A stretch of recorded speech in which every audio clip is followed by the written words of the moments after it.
आप देख रहे हैं सिटीजन वाइज, जहां हर खबर आपकी आवाज बनती है। जी हां, मैं उषब और आज हम आपके लिए लाए हैं सबसे ताजा, सबसे सच्ची और सबसे महत्वपूर्ण खबरें सीधे आपके शहर और देश से। तो बने रहिए हमारे साथ, क्योंकि यहाँ हर खबर है आपकी समझ के लिए और हर सवाल का जवाब है साफ साफ। संजय सिंह ने केंद्र सरकार पर पेट्रोल डीजल की बढ़ती कीमतों को लेकर तीखा हमला बोला है। उन्होंने कहा है कि आम जनता महंगाई की मार से परेशान है, जबकि सरकार लगातार टैक्स बढ़ाकर लोगों पर अतिरिक्त बोझ डाल रही है। संजय सिंह का बयान सोशल मीडिया पर तेजी से वायरल हो रहा है।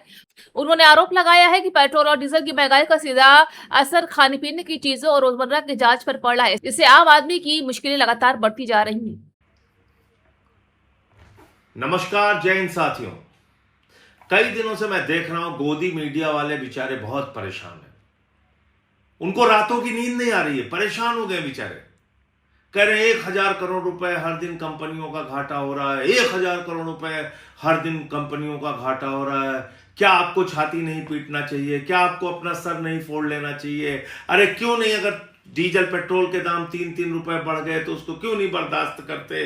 अरे क्यों नहीं, अगर गैस के दाम 993 रुपए और 261 रुपए बढ़ गए तो उसको बर्दाश्त क्यों नहीं करते? क्यों बोल रहे हो? चुप रहो, खामोश रहो। बढ़ गए तो बढ़ गए।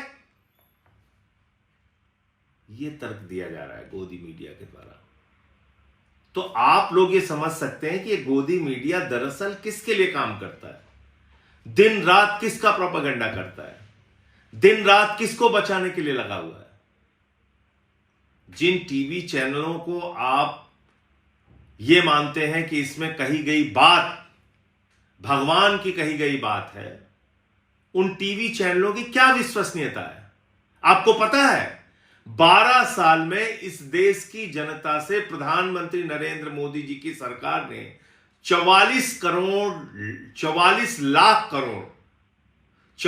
लाख करोड़ रुपए का टैक्स वसूला है डीजल पेट्रोल के नाम पे।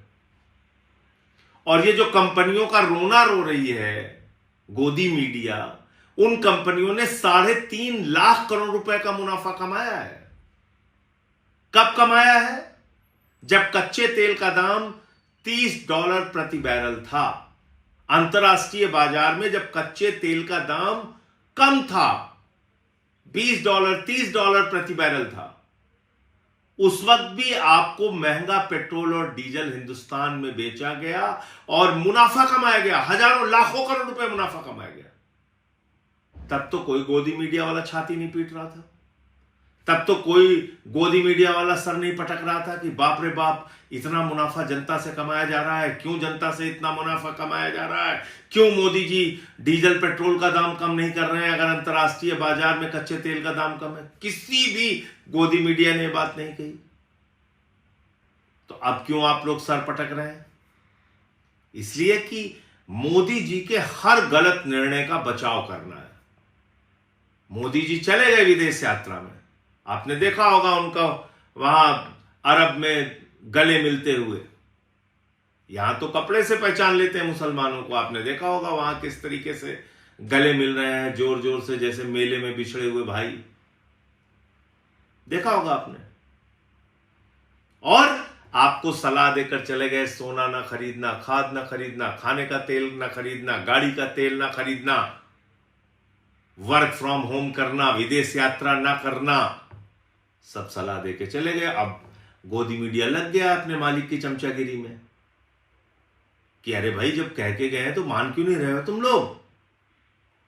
तो मेरा गोदी मीडिया से सवाल है, 44 लाख करोड़ रुपए जो भारत की सरकार ने 12 साल में मुनाफा कमाया है, उस मुनाफे के पैसे से देश की जनता को सब्सिडी दी जाए, छूट दी जाए, राहत दी जाए, महंगाई से बचाया जाए। नंबर 1, 3.5 लाख करोड़ रुपए इस 44 लाख करोड़ के टैक्स के अतिरिक्त जो कंपनियों ने मुनाफा कमाया है, उन कंपनियों को थोड़े दिन घाटा सहना चाहिए। अगर अंतरराष्ट्रीय संकट है तो देश की जनता को राहत देने के लिए खुद भी घाटा उठाना चाहिए। जब उन्होंने मुनाफे कमाए तो थोड़ा दिन घाटा भी उठा लो। हमेशा जनता के ऊपर ही मार क्यों पड़ेगी? और अंत में मैं एक बात कहना चाहता हूं, इस देश के अंदर महंगाई के सवाल पे या फिर बेरोजगारी के सवाल पे या फिर परीक्षा के पेपर लीक के सवाल पे इस देश की जनता को खुद से जगना पड़ेगा। अगर गोदी मीडिया के आप तर्क सुनोगे तो वो तो दिन को रात और रात को दिन भी साबित करने के लिए अगर मोदी जी कहेंगे तो उनके साथ तैयार है।